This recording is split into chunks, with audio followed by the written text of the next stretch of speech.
మత్తయి సువార్త 12వ అధ్యాయము 19వ వచనాన్ని ధ్యానించుకుందాం. మత్తయి సువార్త ఈయన జగడమాడడు, కేకలు వేయుడు, వీధులలో ఈయన శబ్దం ఎవరికి వినపడదు. దేవునికి స్తోత్రం. ఈ మాటలు ఎవరిని గురించి మాట్లాడుతున్నారంటే యేసుక్రీస్తు ప్రభువారిని బట్టి మాట్లాడుతున్నారు. ఇదే మాటను ప్రవచన రీతిగా కూడా చెప్పారు. యెషయా గ్రంథం 42వ అధ్యాయము 22వ వచనాన్ని ధ్యానించుకున్నాం. యెషయా గ్రంథం 42వ అధ్యాయము, అతడు కేకలు వేయడు, అరవడు, తన కంఠస్వరము వీధుల్లో వినబడనీయడు. దేవునికి స్తోత్రం. ఈ రోజున బైబిల్ ఏం చెప్తుంది, మనం ఏం చేస్తున్నామో, మన జీవితంలో మన కుటుంబాల్లో ఏం జరుగుతుందో మనం పరిశీలన చేసుకుంటే ప్రతి ఒక్కరి ఇంట్లో సమాధానం ఉండదు, సంతోషం ఉండదు, నెమ్మది ఉండదు. భార్యాభర్తల మధ్య తగాద, తల్లిదండ్రులు బిడ్డల మధ్య తగాద, అత్త కోడళ్ళ మధ్య, మామాలుల మధ్య తగాద. వాళ్ళిళ్ళల్లో ఎప్పుడు చూడండి ఒకటే కేకలో కోపం.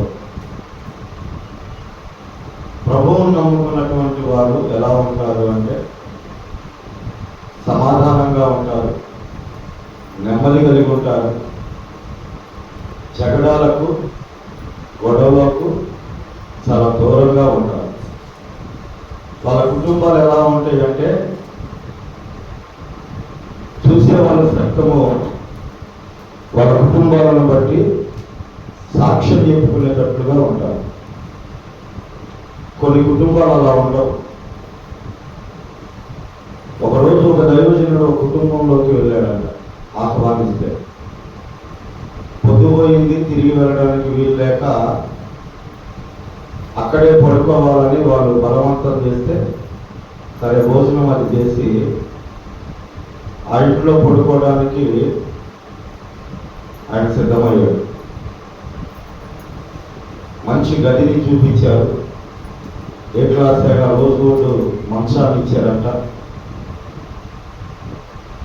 మంచి పరుపు ఉందంట, దాని మీద చాలా విలువైనటువంటి మంచం ఉంటుంది. ఆ మంచం మీద పడుకున్నాడు. చక్కగా ఉదయకాలమే లేచాడు, ప్రార్థన చేసుకున్నాడు, కాలకృత్యాలు తెచ్చుకున్నాడు. ఈలోపు ఇంటి వాళ్ళు లేచారంట, ఇంటి యజమానులు వచ్చాడంట. అయ్యా, రాత్రి సుఖంగా పడుకున్నారా, మంచి నిద్ర పట్టిందా అని అడిగాడంట. బాగానే పట్టిందా, మంచి నిద్ర పట్టిందన్నాడు. అది ఎలా సాధ్యమయ్యా? ఈ మంచం మీద పడుకొని మా ఆవిడ కింద పడి కాలు విరిగింది. ఈ మంచం మీద పడుకొని మా అబ్బాయిని ఒక్కసారి ఎత్తి పడేసిందంట. ఇంత విలువైన మంచాన్ని ఇప్పటి వరకు మేము ఇంట్లో ఒక మూలన పైన పెట్టేసాము, మీరు వచ్చారని ఈ మంచం తీసామయ్యా. ఈ మంచం వచ్చిన దగ్గర నుండి, నా భార్య కాలు విరిగిన దగ్గర నుండి మా కుటుంబంలో సమాధానం ఉండదు. ఈ మంచాన్ని నువ్వే తెచ్చావు, దీనివల్లే నాకు ఇట్లా జరిగింది. దాన్ని పారంతావా లేదా అని ఒకటే గౌరవయ్యా. ఎప్పుడు మేము మాట్లాడుకున్నదే తక్కువ, మాట్లాడుకుంటే కేకలు పోపలేదయ్యా అని ఉన్న నిజం చెప్పాడంట. అప్పుడు ఆ దైవజనుడు అన్నాడంట, ఏం మాట్లాడుకోకుండా ఆ మంచాన్ని తీసుకెళ్ళి బయట పారేయమన్నాడు. పాస్టర్ గారు, మీరు కూడా ఏంది ఈ మాట మాట్లాడతారు? మా భార్య కాలికి ఇన్ని సంవత్సరాలైనా ఆ మంచం కోసమే వాళ్ళు నాతో తగాదు పెట్టుకుంటున్నా. అంత విలువైన మంచాన్ని, అంత అందమైన మంచాన్ని నేను పారేయలేక ఇంట్లోనే పెట్టుకున్నాను. నువ్వు కూడా ఇప్పుడు దాన్ని పారేయమంటున్నావు, నా మనసు అప్పట్లేదయ్యా అన్నాడు. లేదయ్యా, నీ భార్య కాలు బాగుపడింది, నీ ఇంట్లో నెమ్మది వచ్చింది, నువ్వు ఆ మంచాన్ని ముందు బయటకు పారేయమని చెప్పాడు. నిజంగానే ఆ ఇంటి యజమాని ఆ మంచం బయటపడేసిన తర్వాత భార్య నెమ్మది పడింది, బిడ్డలు నెమ్మది పడ్డారంట. ఆమె కాలు మళ్ళా బాగుపడిందంట. కొన్ని నెలల తర్వాత మళ్ళీ అదే దైవజుడు ఆ ఇంటికి వెళ్తే కాళ్ళ మీద పడబోయారంట ఇంటిలపాది.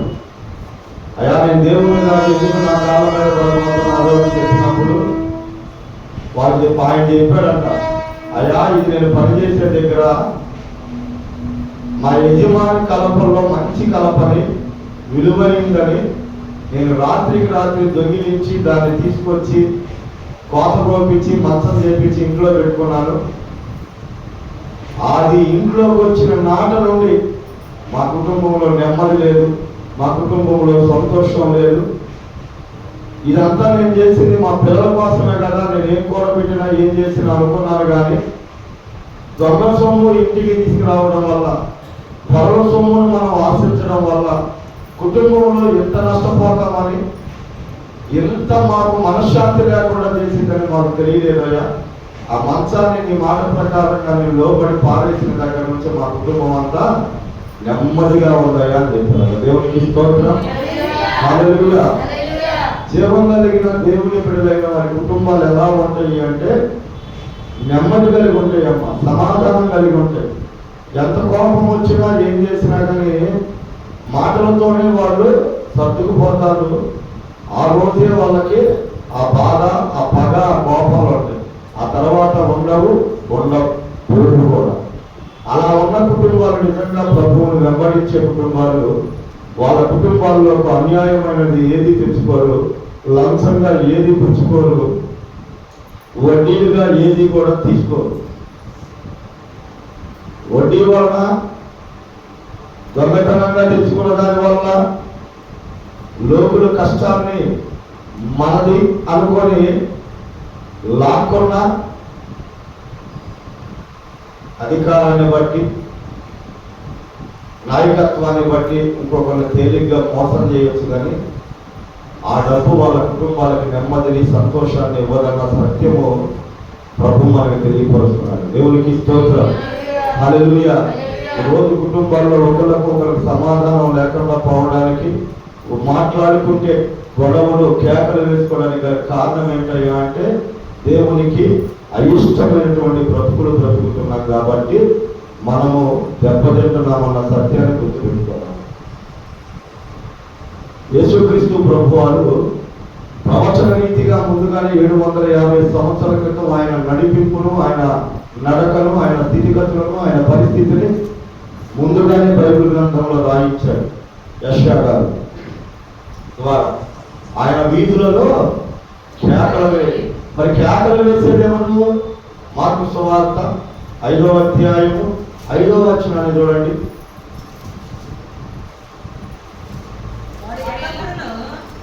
వాడు ఎల్లప్పుడూ రాత్రి పగళ్ళు సమాధులలో, కొండలలో కేకలు వేయచ్చు, తనను తానే రాళ్లతో గాయపరుచుకోవచ్చు ఉండేది. దేవునికి స్తోత్రం.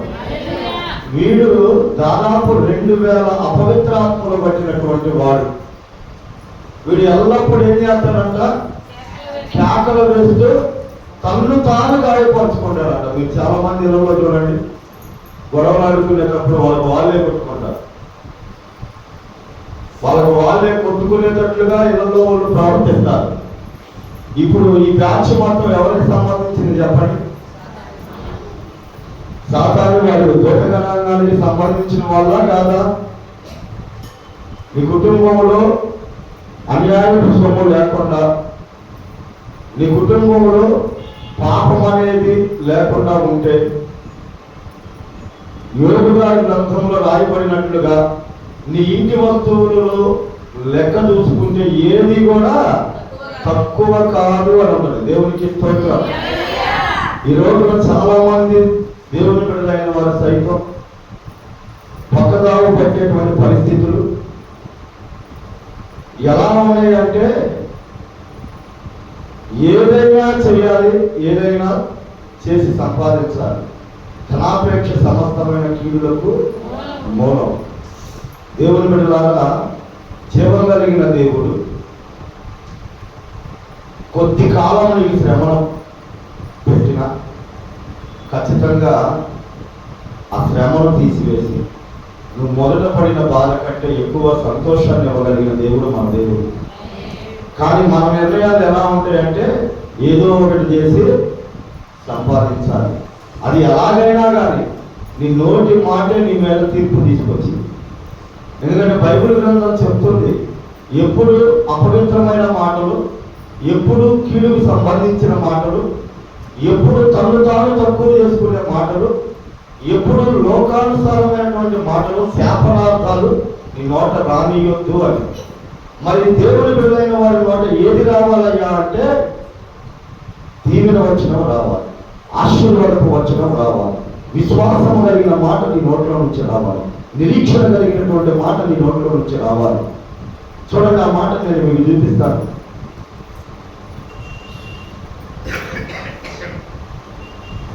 రెండవ కొరింథీయులకు 4వ అధ్యాయం 14వ వచనాన్ని చదువుకున్నాం. 2వ కొరింథీయులకు రాసిన పత్రిక 4వ అధ్యాయం 14వ వచనం. మా పక్కన కూడా చదువు. కాగా విశ్వసించితిని కనుక మాటలాడితిని అని వ్రాయబడిన ప్రకారము అట్టి విశ్వాసముతో కూడిన ఆత్మగలవాడవై ప్రభువైన యేసును లేపిన వాడు యేసుతో మమ్మను కూడా లేపి మీతో కూడా తన ఎదుట నిలవబెట్టునని ఎరిగి మేము విశ్వసించుచున్నాము కనుక మాటలాడుచున్నాము. దేవునికి స్తోత్రం. హల్లెలూయా. ఈ లోకములో ఉన్నటువంటి సమస్యలను బట్టి, ఇరుకులను బట్టి, ఇబ్బందులను బట్టి, పరిస్థితులను బట్టి నువ్వు మాట్లాడుతున్నావు. కానీ నీకు ఈ లోకానికి నీకు అసలు సంబంధమే లేదు. నువ్వు వెలబెట్టి కొనబడినటువంటి దేవుని బిడ్డవు. నువ్వు చూడాల్సినది పైనున్న వాటి వైపు, కిందున్న వాటి వైపు కాదు. నువ్వు పైనున్న వాటి వైపు చూడగలిగితే కిందున్నవి నీకేం కావాలో నా దేవుడు ఇవ్వగలుగుతాడు. నీకు అర్థమైతే దేవునికి స్తోత్రం. యేసుక్రీస్తు ప్రభువారిని లేపిన దేవుడు రేపు మనమల్ల కూడా లేపగలుగుతాడని, వారితో కూడా నిలబెట్టుటకు శక్తి కలిగిన వాడని నమ్మి విశ్వసించి వారు మాట్లాడుతున్నారు. అంటే ఇప్పుడు మనం చేయాల్సిన పని ఏంటి? నీకున్న కష్టంలో, నీకున్న శ్రమలు, నీకున్న వ్యాధులు, నీకున్న అప్పులు నువ్వు పలకరించాల్సింది, ఉచ్చరించాల్సింది నా దేవుడు నాకు ఇస్తాడు, నా దేవుడు నాకు సహాయం చేయగలుగుతాడు. ఆ సమయానికి నా దేవుడు ఏదో ఒక దిక్కు నుంచి సహాయం చేయగలిగిన సమర్థుడు. దేవునికి స్తోత్రం. హల్లెలూయా, హల్లెలూయా. ఆ రోజున నెబుకద్నెజరు బాగుంటుంది అగ్నిగుండం నుంచి తప్పించే రాజుడే లేరు భూమి మీద. షడ్రక్ మెషక్ అబేద్నెగో వారికి కనీసం మాట సాయం చేయడానికి కూడా ముందుకు వచ్చేవాడు లేడు. మాట సాయం చేసినా వాళ్ళు అగ్నిగుండంలో పడతారు. అలాంటి దిక్కుతోచని స్థితిలో ప్రాణాలు సైతం ఖచ్చితంగా పోతాయి అని తెలిసి కూడా వాళ్ళు పలికిన పలుకు, వాళ్ళు మాట్లాడిన మాటే వారిని నిలబెట్టింది, బ్రతికించింది. అగ్ని వారిని కాల్చకపోగా పొగవాసమైన వారికి అంటనీయలేదు నా దేవుడు. ఏం పలికారు వాళ్ళు? విశ్వాసంతో పలికారు. ఓ నెబుకద్నెజరు, ఇందులో గురించి మేము చింతించాల్సిన అవసరం మాకు లేదు. మా దేవుడు, మేము సేవించుతున్న మా దేవుడు మమ్మల్ని రక్షించగలిగిన సమర్థుడు. ఒకవేళ రక్షించినను రక్షించకపోయినను మేము మాత్రం నీవు నిలువబెట్టి ఇచ్చిన ప్రతి ఒక్క బొమ్మకు మొక్కో. ప్రాణాలు పోయే స్థితిలోనే కళ్ళ ముందు అగ్నిగుండం వేడెంతగా చేసి పగపగమడుతున్నటువంటి అగ్నిగుండంలో పడగవుతున్నామని తెలిసి కూడా దేవునికి వ్యతిరేకమైన పని, దేవునికి వ్యతిరేకమైన మాట వారి నోట రానివ్వలేదు దేవుని. ఈరోజు మనకు వస్తుంది అంటే ఖచ్చితంగా మనం దేవుని నడిపింపుడు లేవు. ఈరోజు నువ్వు లేకపోవడం వల్ల నష్టపోయేది ఎవరు? మనల్ని బట్టి మన కుటుంబం, మనల్ని బట్టి మన బిడ్డలు. ఎలాగైనా సంపాదించవచ్చు, ఎలాగైనా బ్రతికివచ్చు అనుకుంటే యేసుక్రీస్తు ప్రభువాన్ని అడ్డం పెట్టుకోవాలి లేదు. ఈరోజు డబ్బు సంపాదించాలి అంటే నాకు దగ్గర చాలా డబ్బు వచ్చింది. నా దగ్గరికి చాలా డబ్బు వచ్చారు ఉచిత కాదు, నన్ను దగ్గరగా చూస్తున్నా నా చేత లక్షల రూపాయలు